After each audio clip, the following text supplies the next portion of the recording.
신명기 24장 1절로 22절까지의 말씀입니다. 지난주에 결론을 두 번째 구별된 삶에 대해서 말씀을 나누면서 골로새서 말씀을 가지고 결론을 내렸었습니다. 만일 너희가 믿음에 거하고 터 위에 굳게 서서 너희 들은 바 복음의 소망에서 흔들리지 아니하면 그리하리라. 믿음 가운데 흔들리지 않고 살아간다면 우리는 반드시 성도로서 하나님의 백성으로서 구별된 삶을 살 수 있을 것이다 라는 말씀이었습니다. 오늘 24장을 저희들이 상고해 볼 텐데요. 오늘도 역시 여러 가지 규례가 적혀 있습니다. 그래서 앞에 부분이 결혼에 관한 부분이고요. 그 다음 부분은 여러 가지 내용이 있기 때문에 한번 상고해 보면서 어떤 내용인지 저희들이 또 은혜를 함께 나눠보도록 하겠습니다. 미리 말씀드리고 싶은 것은 오늘 내용이 상당히 많고요. 또 좀 복잡할 수 있고 또 가장 중요한 것은 좀 어렵게 들리실 수 있어요. 어렵다는 게 이해하기 어렵다는 게 아니라 꼭 왜 이런 얘기를 해야 될까? 라든가 아니면은 필요한가? 이렇게 의구심이 드실 수 있어요. 그러나 끝까지 들어주셔서 경청해 주셔서 하나님께서 뭐라고 말씀하셨는지 말씀을 통해서 해법을 찾아보도록 하겠습니다. 먼저 결혼에 관한 내용입니다. 1절, 2절에 보시면 사람이 아내를 맞이하여 데려온 후에 하면서 어떤 일이 있으면 이혼할 수 있다는 얘기를 했어요. 근데 그때 당시에 가나안 사람들의 풍습, 그들의 사회상을 보면 결혼에 대해서 그렇게 신성시하지 않았습니다. 그리고 이혼과 재혼이 흔했어요. 상상하기 힘드시죠? 제가 어릴 때만 해도 이혼, 재혼이 많지 않았던 것 같은데 지금은 많지만요. 가나안 땅 사람들은 몇천 년 전에 그렇게 살았다는 겁니다. 그래서 하나님의 말씀에 의하면 어떤 수치되는 일이 있으면 이혼 증서를 써서 이혼할 수 있다라고 신명기에 말씀하고 있습니다. 그러면 수치되는 일이 무엇이냐? 여러 가지 견해들이 있어요. 근데 그 중에 하나가 간음한 것이냐? 이런 얘기가 있습니다. 그러나 여기서는 수치되는 일이 간음한 것이라고 볼 수 없는 것이 구약 시대의 법도로는 간음한 것이 발견되면 사형입니다. 돌로 쳐서 사형을 시키게 되어 있죠. 그러므로 이러이러한 일 때문에 이혼 증서를 써준다, 간음의 이유다 할 수 없어요. 그 사람은 살아남을 수 없습니다. 다른 이유일 텐데 정확히 알 수 없는 이유 중에 하나가 이 같은 표현, 수치되는 일이라는 표현으로 되어 있는 이 부분이 신명기 23장을 보시면 지난주에 했던 부분이죠. 내 진영을 거룩히 하라. 그리하면 내게서 불결한 것을 보시지 않으므로 불결한 것. 여기서 말하는 수치되는 일과 불결한 것 23장의 그 표현은 같은 표현입니다. 그렇다면 23장에서는 우리가 거룩해야 된다는 이야기를 하는 것인데 어떤 것이 불결한 것인지 나온 그 예와 여기에 나오는 결혼에 관한 예와 일치가 되지는 않습니다. 그래서 너무 고민하지 마시고 무슨 일이 있든지 사정이 있을 텐데 그때 당시 사람들이 이해할 수 있는 사정으로 인해서 안 되겠다.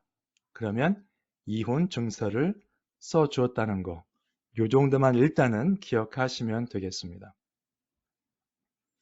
결혼에 대해서 예수님 말씀을 좀 살펴볼 필요가 있습니다. 바리새인들이 예수님께 나와서 이렇게 질문을 했죠. 시험해서 질문했습니다. 어떤 이유가 있으면 그 아내를 버리는 것이 옳으니까? 라고 물어봤어요. 바리새인들은 율법에 능통한 사람들입니다. 성경을 아주 잘 아는 사람들이에요. 오늘 저희가 봤던 신명기 말씀 다 꿰뚫고 있는 사람들이었습니다. 그런데 어떤 이유가 있으면 그 아내를 버리는 것이 옳으니까? 아주 트리키한 질문을 했습니다. 예수님께서 대답하여 이르시되 사람을 지으신 이가 본래 그들을 남자와 여자로 지으시고 말씀하시기를 그러므로 사람이 그 부모를 떠나 쭉 말씀하시죠. 그래서 그 둘이 한 몸이 될지니라. 알지 못하느냐, 읽지 못하였느냐라고 물어보세요. 반문하시는 거예요. 다 알지 않느냐라는 뜻입니다. 그런즉 둘이 한 몸이 됐으니 그것을 사람이 나누지 못할지니라. 왜요? 하나님께서 짝지어 주셨기 때문에. 결혼 서약하는 거 마찬가지죠. 그랬더니 이 사람들이 바리새인들이 물러날 사람들이 아니죠. 예수님을 시험하러 왔기 때문에. 여짜오되 그러면 어찌하여 모세는 이혼 증서를 주어서 버리라 명하였나이까? 어찌하여 모세는? 앞에 3절에서는 어떤 이유가 있으면 그 아내를 버리는 것이 옳으니까 저희들은 모릅니다 라고 질문을 해놓고 답변을 듣고 나서는 그러면 왜 모세는 이렇게 했을까요? 말씀을 들고 반론을 제기하는 거죠. 예수님께. 여러분, 말씀을 가지고 반론을 제기하는 사람들은 이 사람들뿐만이 아니었습니다. 에덴 동산에서 사탄이 하나님이 참으로 너희에게 동산 모든 나무의 열매를 먹지 말라 하시더냐? 라고 물어봤죠. 여러분, 신앙생활을 하다 보면 성경 말씀에 대한 이야기를 자주 하게 됩니다. 대부분의 경우는 하나님의 말씀을 더 알고 깨달아서 삶이 변하고자 해서 질문하시는 분들이 있고요. 어떤 분들은 성경의 오류라고 생각되는 부분, 본인 생각에 그 다음에 이것은 우리와 적용 안 된다. 그래서 그 말씀을 들고 와서 반론을 제기하시는 분들이 있어요. 질문은 물론 이게 무슨 뜻입니까? 라고 하지만 속내는 그렇지 않습니다. 사탄이 이브에게 물어본 것은 그 말이 사실인가 아닌가를 원하는 것이 아니었어요. 이브를 유혹한 거죠. 여기서 바리새인들은 예수님을 시험한 것처럼 같은 내용입니다. 그 다음에 마태복음에 어떻게 나오죠? 마귀가 네가 만약 하나님의 아들이어든 뛰어내리라. 기록되었으되 성경 말씀에 의하면 하나님께서 너를 위해서 사자들을 명하시리니 시편을 인용하면서 말을 했습니다. 여러분, 성경 지식이 있다고 해서 그 삶 가운데 하나님의 은혜가 반드시 임하지 않습니다. 사탄 마귀는 우리보다 훨씬 성경에 대해서 하나님에 대해서 뛰어난 지식을 가진 존재입니다. 그러나 그들은 하나님을 대적하고 우리를 유혹해서 하나님의 도를 버리고 이방신, 즉 세상을 따르도록 유혹하는 자들이 바로 마귀와 사탄입니다. 여러분, 이 부분을 꼭 유의하시기 바랍니다. 예수님께서 계속해서 답변하시죠. 모세가 너희 마음의 완악함 때문에 아내 버림을 허락하였거니와 본래는 그렇지 아니하니라. 여기 보시면 그들이 그때 당시에 마음이 완악한 사람들이었기 때문에 그것을 허락했다는 것입니다. 본래는 그렇지 아니하니라. 예수님께서 계속 말씀하시죠. 누구든지 음행한 이유 외에 아내를 버리고 다른 데 장가드는 자는 간음함이니라. 그럼 어떤 분들은 이렇게 반문합니다. 그러면 이런 일이 생기면 이혼이 괜찮은 거군요. 이혼을 하게 되는 경우가 있지만 이런 경우에는 안 된다는 것이고요. 여기를 보시면 이혼은 근본적으로 되지 않는 것입니다. 성경적으로. 왜요? 하나님께서 맺어주신 것이기 때문에. 미국의 이혼율을 한번 보도록 하겠습니다. 첫 결혼한 사람들의 40% 이상이 이혼을 하고요. 재혼, 3혼 가게 되면 그 확률이 계속 높아집니다. 그러니까 2명 중에 1명 정도는 이혼하는 걸로 보시면 되겠어요. 결혼하신 분들 중에서. 그럼 개신교는 어떤가? 4명 중에 1명 정도 이혼합니다. 이혼 사유도 다양한데요. 다툼, 무관심, 배우자의 부정 이런 여러 가지 일들이 있습니다. 그러면 저희들이 이혼한 사람들을 정죄하는 것인가? 아니죠. 몇 주 전에 동성애에 관한 이야기를 했었죠. 우리는 그 사람들을 정죄하는 것이 아닙니다. 성경에 나온 대로 죄와 그 죄에 대한 것을 말씀을 드리고 앞으로는 회개하고 그렇게 살면 안 되겠다. 그 말씀을 드리는 거죠. 성경 말씀이 나왔기 때문에 이렇게 말씀을 드리는 부분이니까 이해하시고 계속해서 들어주시면 감사하겠습니다. 결혼과 가정 한번 보겠습니다. 결혼하신 분들에게 한번 물어보시기 바랍니다. 왜 결혼하셨습니까? 남들이 하라고 해서 남들이 다 하니까 라고 대답하시는 분은 없을 거예요. 다들 사랑해서 결혼했습니다라고 대답할 것입니다. 그러면 그 사랑한다는 그 마음이 어디에 근거한 것이냐? 세상적 기준이냐? 외모, 학벌, 수입, 집안. 나는 그래도 교회를 다니니까 교회까지 다니면 플러스, 땡큐. 근데 성경에서는 그런 게 다 필요 없다 말하는 것입니까? 아니죠. 이거는 우선순위의 문제입니다. 그렇다고 이것을 다 우리가 가지고 갖출 필요는 없겠지만은 오늘 아침에 혹시 여러분 시간 내셔서 커피 한잔 하셨는지 모르겠습니다. 커피를 좋아하시면 위에 있는 그림은 라떼 비슷하죠? 그럼 재료가 필요하겠습니다. 물과 우유와 커피, 원두 이게 필요한데 급하면 물만 마시고 그렇죠? 나는 오늘 커피를 마셨다라고 하시는 분이 있을 수 없습니다. 우유를 데워서 마시고 커피 마셨다? 불가능합니다. 우유를 빼서 라떼를 못 마셨지만 커피가 꼭 들어가야죠.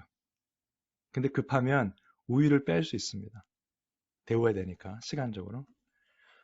우선순위라고 말씀드린 이유가 뭐냐면 외모, 학벌, 수입 이런 것들이 우선순위가 되어버리면 신앙생활, 예를 들어서 교회라고 표현했습니다만 신앙생활이 없어져 버려요. 급하면. 다른 게 너무 중요해져 버리면은 신앙생활, 교회 이런 것들은 없어지게 됩니다. 생각에서. 그리고 그런 사람들이 자녀교육 노후 설계합니다.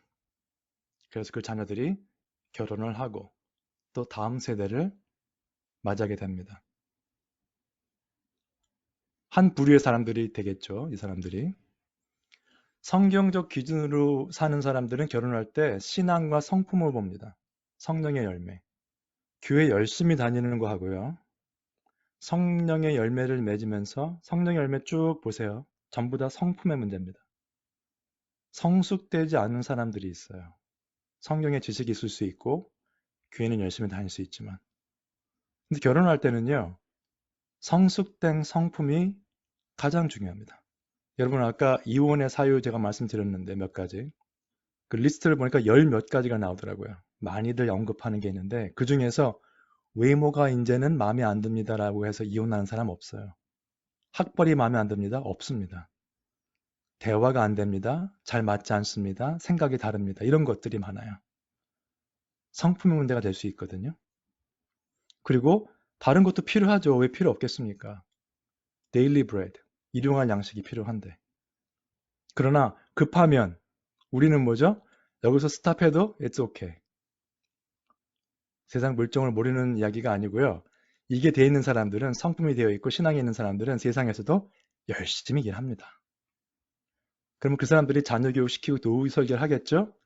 그 자녀들이 결혼을 하고 다음 세대를 또 맞이하게 됩니다. 그러면 이 집안과 이 집안을 보시면 세상에서 같이 교류할 수 있을 때 얼마나 가까운 교류가 이루어질 수 있을까요? 생각 자체가 다르거든요. 신앙과 성품을 계속 보고 같이 기도하고 말씀을 보고 모이는 가정과 세상적인 것으로 마음이 가득 차 있고 교회는 비록 다닐지 모르지만 그런 가정과 어떻게 함께 교제할 수 있겠습니까? 그 다음에 6절부터 쭉 보시면은 끝에까지 기타 하나님의 규례가 나옵니다. 근데 가운데 16절에 이 말씀이 나오거든요. 아버지는 그 자식들로 말미암아 죽임을 당하지 않을 것이요 자식들은 그 아버지로 말미암아 죽임을 당하지 않을 것이니 각 사람은 자기 죄로 말미암아 죽임을 당할 것이니라. 여러분 내 부모가 이래서 내 형제 자매가 이래서 내 친구가 이래서 누구도 우리가 탓할 수는 없습니다. 내가 하나님을 믿지 않으면, 내가 그리스도를 따라가지 않으면 그로 인해서 나는 죽임을 당하게 되어 있는 것입니다. 그런데 앞뒤를 보시면 앞에 6절부터 15절까지는 굉장히 뭐가 많아요. 맷돌, 유괴에 관한 거, 나병, 여러 가지가 많습니다. 이것들은 정말 나중에 제대로 성경 공부를 하실 수 있는 시간이 되면 그때 정말 자세히 한번 다루도록 하고요. 오늘 한 가지 말씀드리고 싶은 것은 나병 이야기인데, 나병에 관한 것은 레위기 13장, 14장에 자세히 나와 있습니다. 그 나병 환자들을 또 그 집을 어떻게 우리가 다루어야 될지 나와 있는데, 이 문맥상 민수기 12장이 좀 더 중요한 것 같아요.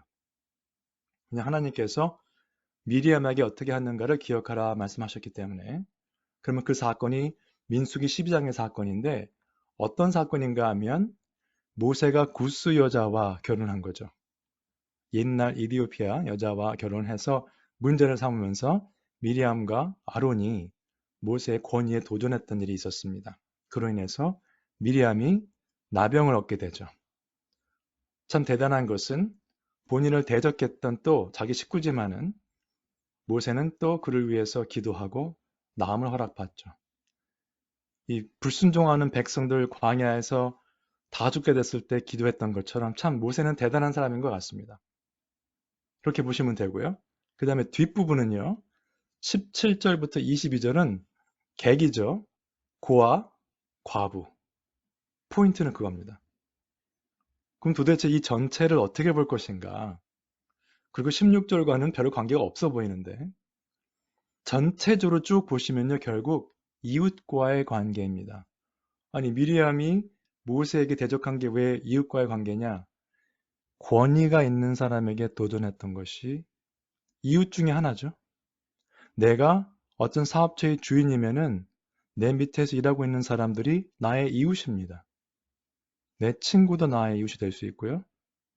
모든 사람들과의 관계를 포함하는 것이죠. 제가 오늘 포커스를 맞추고 싶은 것은 이웃과의 관계를 보실 때에 하나님께서 말씀하신 게 있습니다. 계속 9절, 18절, 22절에 말씀하신 부분들이 있는데 기억하라고 그러세요. 기억할지니라. 기억하라. 기억하라. 세 가지가 다 애굽에서 있었던 일, 그리고 하나님께서 너희들이 종되었던 것을 속량하신 것 전체를 보면 그렇게 나옵니다. 기억하라. 그래서 이웃을 이렇게 대하라. 그래서 결혼은 이렇게 하는 것이다. 왜요? 너희들은 종되었었고 그런 것들을 제대로 누릴 수 있는 사람들이 아니었기 때문에 이제는 베풀라는 거죠. 그래서 여러분 이런 말씀을 들으면서 그 유명하신 목사님들이 많이들 이런 얘기를 하셔요. 특히 이제 미국 목사님들도 많이 말씀하시는데 What would Jesus do? 예수님이라면 어떻게 하실까? 이런 질문들을 합니다. 그런데 R.C. 스프롤이 말한 것인데요. 이런 상황에서 예수님이라면 어떻게 하실까? 고민하지 말고 성경 말씀에서 예수님께서 어떻게 하셨는가? 그것을 기억하셔야 돼요. 하나님이라면, 예수님이시라면 어떻게 하실까 고민하지 마시고요. 평소에 말씀을 계속 묵상하시면서 말씀에 어떻게 나와 있었지? 그것을 기억하시면 어떤 상황에서도 성경적인 하나님께서 기뻐하시는 결정을 내리실 수 있을 거라고 확신합니다. 그리고 후반부에 보시면 19절부터 21절을 보시면 나그네와 고아와 과부를 위해서 다 남겨두라고 돼 있어요. 남겨두라. 곡식을 벤 후에도 어떤 열매를 딴 후에도 남은 것을 다 가져가지 말고 좀 남겨두라. 마음의 여유를 가지고 좀 남겨두라. 어려운 사람들을 위해서 남겨두라는 거죠. 이런 얘기를 들으면서 당연히 우리가 도움이 필요한 이웃, 사회적으로, 특히 경제적으로 힘드신 분들을 생각하게 됩니다. 안타까운 것은 그리스도인으로 살면서 이런 문제들을 세상적인 시각으로 보시는 겁니다. 어떤 이야기를 많이 듣냐면 정부, 부자가 도와야 된다. 그런 분들이 어떻게 말씀하시죠, 보통? 자본주의는 잘못되었다. 왜요? 부자는 계속 부자가 되고 가난한 사람은 계속 가난해지니까. 이렇게 말씀하시는 분들이 자본주의 혜택은 다 누리시는 분들이 대부분입니다. 본인은 다 누리면서 잘못됐다고 그래요. 그리고 이웃을 사랑하는 마음이 있는 것인지 자기가 의로운 말을 해서 자기 의와 자기 만족에 빠지는 것인지 알 수 없습니다. 대화를 하다 보면.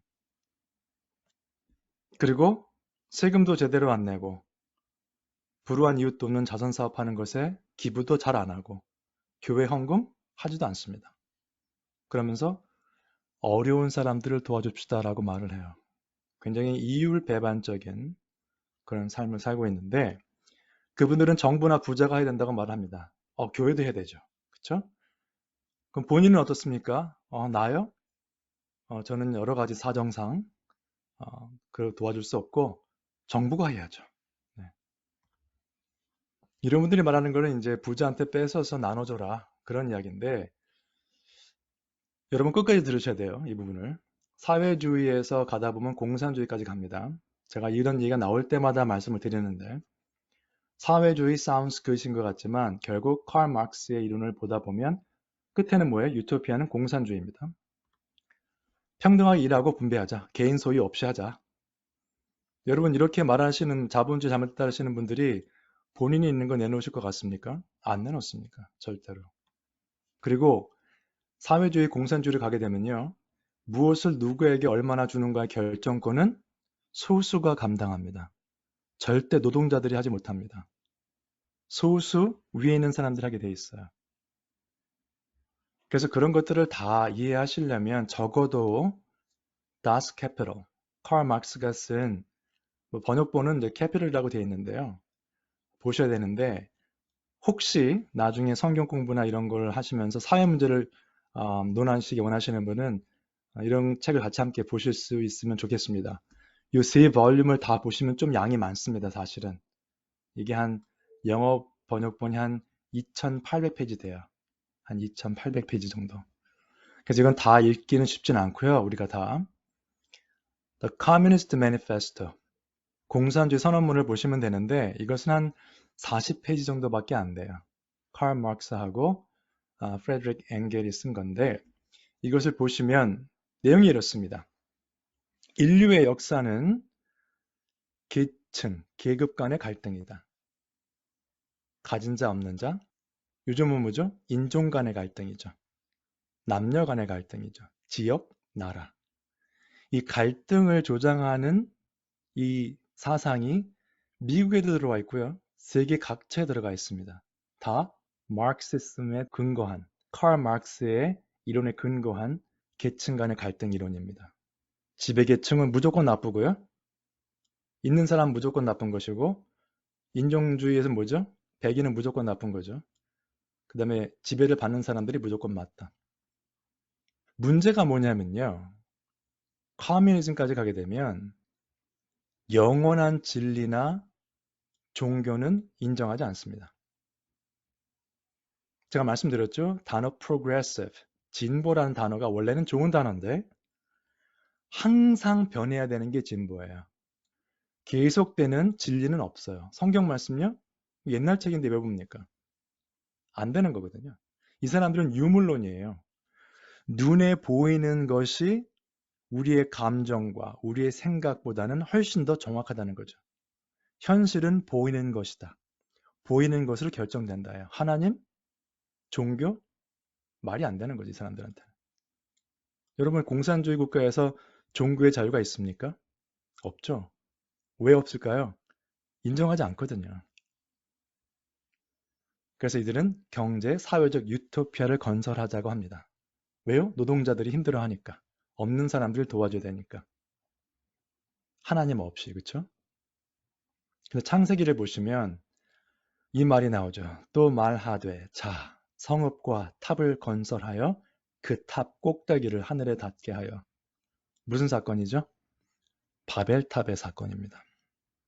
한글 성경에는, 한글 번역에는 그냥 그들이 서로 말하되 이렇게 하자.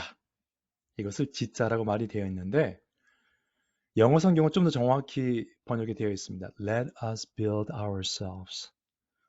우리가 이것을 함께 지어 나가자. 얼마나 아름다운 말입니까? 함께 이루어 나갑시다, 여러분. 함께 일하는 게 나쁜 거 아니죠. 그런데 하나님이 없어요, 여기는. 하나님 없이 우리가 이루자. 가장 위험한 생각입니다. 그러면 왜 굳이 이런 내용을 교회에서 말을 하는가? 성경 말씀에 이렇게 나와 있어요. 너희는 너희가 거주하던 애굽 땅의 풍속을 따르지 말며 내가 너희를 인도할 가나안 땅의 풍속과 규례도 행하지 말고. 지금 양쪽 두 나라가 나오죠. 애굽 땅. 지금 출애굽한 백성들에게 하나님의 말씀입니다. 너희가 옛날 살던 애굽 땅의 풍속도 따르지 말고 앞으로 들어갈 가나안 땅의 풍속과 규례도 행하지 말라. 근데 옛날 애굽 땅의 풍속, 가나안 땅의 모습을 전혀 모른다. 그럼 구별을 할 수가 없겠죠. 어느 정도 이해를 할 필요가 있습니다. 우리가 다 알 필요는 없겠지만은. 그 다음에 뭐라고 하셨죠? 내 법도를 따르며 내 규례를 지켜 그대로 행하라.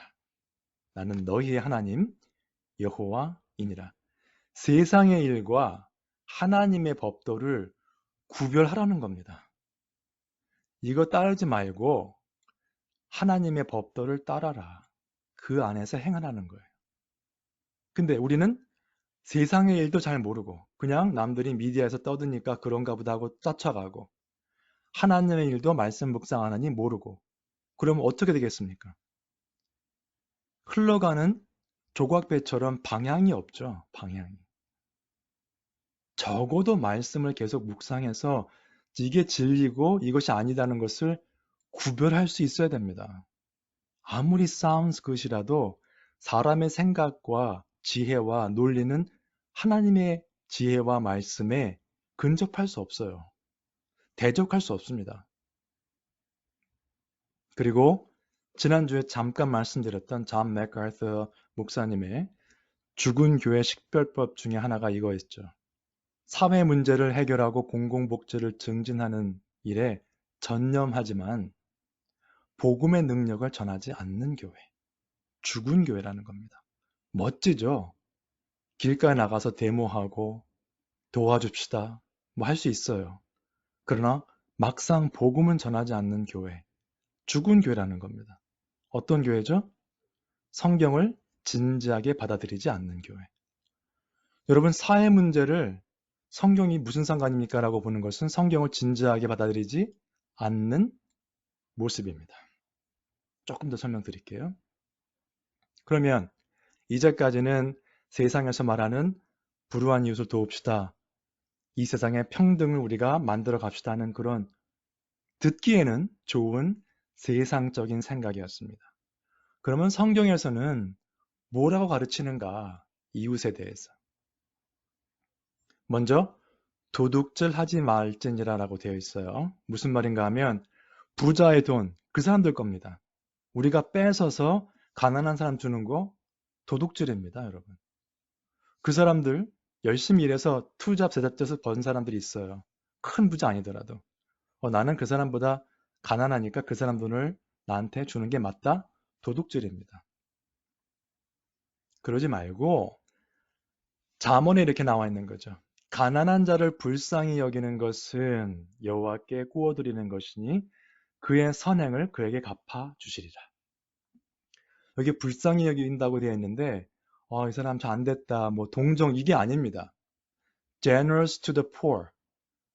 그러니까 그 사람들에게 풍성하게 베풀어 주는 거예요. 그 마음입니다. 아까 곡식이나 열매를 따고 남는 거를 그 사람들 가져갈 수 있게 넉넉하게 남겨주는 거죠. 내가 다 차지할 수 있지만, 내 것이지만 그들에게 주는 넉넉한 마음. 그 마음을 생각하셔야 돼요. 꼭 불쌍하다는 표현보다는. 그리고 구제를 좋아하는 자는 풍족하여질 것이요. 남을 윤택하게 하는 자는 자기도 윤택하여지리라. 구제를 좋아하는 자. 어떤 자입니까? 남을 도와주는 것을 즐거운 마음으로 하는 자입니다. 그 다음에 고린도 후서에 나온 것은 헌금의 이야기인데 역시 관계가 있기 때문에 말씀드립니다. 그 마음에 정한 대로 할 것이요 인색함으로나 억지로 하지 말지니 하나님은 즐겨내는 자를 사랑하시느니라. 11조가 중요한 것이 아니고 액수가 중요한 것이 아니고 마음에 정했는데 즐겨내는 자를 하나님께서 사랑하신다는 거예요. 구제를 좋아하는 자는 본인의 삶도 윤택해진다는 겁니다. 가난한 자들에게 풍성하게 나눠주는 사람들은 하나님께서 그 선행을 갚아주신다고 되어 있어요. 지금 경제적인 문제 말씀드렸습니다만 미국에서는 인종 간의 갈등, 여러 가지 이념 때문에 싸움이 많이 일어나고 있죠. 여러분 성경 말씀의 가르침을 계속 보시면 경제적인 문제뿐만 아니라 다른 것들도 포함이 되어 있습니다. 근데 이 부분을 딱 보시면 모든 그리스도인들이 해야 되는 부분이에요. 부자만 하는 게 아니에요. 요즘 사람들이 말하는 것처럼 정부, 부자, 교회만 하는 일이 아닙니다. 모든 그리스도인들이 해야 되는 일이에요. 하나님께서는 여기서 부자들은 이렇게 하라 말씀 안 하셨습니다. 갈라디아서 3장을 한번 보겠습니다. 너희는 유대인이나 헬라인이나 종이나 자유인이나 남자나 여자나 다 그리스도 예수 안에서 하나이니라. 헬라인들, 이방인들이죠. 유대인들 입장에서 볼 때는 저 사람들은 이방인들, 선택받지 못한 자들. 그때 당시에 자유인이 있고 종이 있죠. 종들은 아무래도 사회에서 소외된 계층이죠. 남자, 여자. 지금도 남녀, 성적인 어떤 갈등 얘기하죠. 남자나 여자나. 그때 당시엔 더했죠. 남자가 항상 어떤 권위와 파워가 있었고 여자는 좀 힘든 상황이었죠. 옛날 그 문화가. 여러분 성경 말씀에 우리 삶에 필요한 내용들이 다 들어있어요. 근데 우리는 성경 말씀은 뒤에 갖다 놓고 사람들이 만드는 사상으로 이 사회를 변화시키고자 합니다. 될 수가 없죠. 그래서 우리 그리스도인들에게는 세상의 모든 문제는 믿음의 문제를 보셔야 돼요. 여러분 상상해 보시기 바랍니다. 만약에 미국에 대통령부터 모든 정치하는 사람들이 정말 거듭난 믿음의 사람들이다. 교육자들이, 교육을 담당한 사람들이 거듭난 그리스도인들이다. 그리스도인들이 많아지면 많아질수록 삶이 다르겠죠. 이 사회가 다를 것입니다. 그냥 교회 다니는 사람들 말고요. 실제로 거듭나신 분들 말씀드리는 겁니다. 그러면 이웃을 도와주는 거, 또 서로 나누는 거 이런 것들이 나왔는데 그 말씀을 마치면서 코이노니아, 우리가 많이 아시는 교제에 대한 단어를 좀 보도록 하겠습니다. 교제에 대한 단어인데 근본적인 뜻은 교제한다. 그 다음에 어디에 참여한다 이런 뜻이거든요. 한어 뜻을 보시면 이렇게 다 여러 가지가 있죠. ESV 성경이 이렇게 이제 번역된 내용들입니다. 여러 가지로 번역이 됐는데 쉐어한다는 것 그런 맥락을 한번 보겠습니다. 히브리서 13장에 보시면 오직 선을 행함과 서로 나누어 주기를 잊지 말라. 하나님은 이 같은 제사를 기뻐하시느니라. 나누어 주기를 잊지 말라 했는데 to share what you have. ESV는 그렇게 해석했어요. 너희가 가지고 있는 것 나눠주는 것을 잊지 말라. 다시 말씀드리지만 이 부분은 부자만 하는 것이 아니에요. 왜요? 서로 나누어 주기를 잊지 말라. 여러분 그때 당시에 교인들이 신앙생활 하는 사람들이 얼마나 부자가 많았겠습니까? 다들 힘들었죠. 대부분 그때 사회를 볼 때 종이었던 사람, 노예였던 사람들도 많았고 힘들었습니다. 여러분 저희가 기억하셔야 될 것은 무엇인가 하면 우리가 뭐가 좀 있기 때문에 남에게 준다라는 개념으로 보시면 안 돼요. 주는 게 아니에요. 주면 주는 것으로 끝납니다. 여러분. 내가 100불이 있는데 10불 정도 줄 수 있어? 10불을 주면 그냥 거기서 끝나는 거예요. 코이노니아는 뭐냐면 믿음의 공동체는 무엇인가 하면 내가 가지고 있는 거 10불을 그냥 주는 게 아니라 10불을 가지고 나누는 겁니다. 그 사람들과. 삶을 나누는 거예요. 그 돈만 나누는 것이 아니라 시간과 정성과 말을 같이 나누는 겁니다. 10불을 주는 개념과 10불을 함께 나누는 것과는 완전히 다른 개념입니다, 여러분. 코이노니아는 그런 겁니다. 그리고 이 선을 행함과 서로 나누어 주는 것을 뭐라고 했어요? 이 같은 제사. 이 같은 제사라고 합니다. 근데 거기 말하는 제사, sacrifice라고 이제 번역이 되는 단어인데 그 제사가 어디 나오죠? 똑같은 단어가 개역 한글 버전에 로마서 12장 1절에 너희 몸을 하나님이 기뻐하시는 거룩한 산 제사로 드리라. 거룩한 산 제사로 드리라. 그럼 우리 몸을 하나님이 기뻐하시는 거룩한 산 제사로 드린 성도들은, 그들의 가정은, 그들의 이웃은 다른 모습일 거예요. 근데 이 제사라는 표현이 뭐라고 했죠? 우리가 드려야 할 영적 예배니라. 우리는 하나님께서 세워주신, 구별해주신 성도입니다. 우린 삶 가운데 선을 행하며 서로 나누어 주기를 잊지 말아야 합니다. 그리고 우리는 무엇보다도 하나님 앞에 선, 사람들을 보이게 한 것이 아니라 하나님 앞에 서 있는 영적 예배자임을 기억하셔서 삶의 어느 부분에서든지 하나님께서 기뻐하시는 제사를 올려드리는 우리 모두가 되시기를 주님의 이름으로 축원드립니다.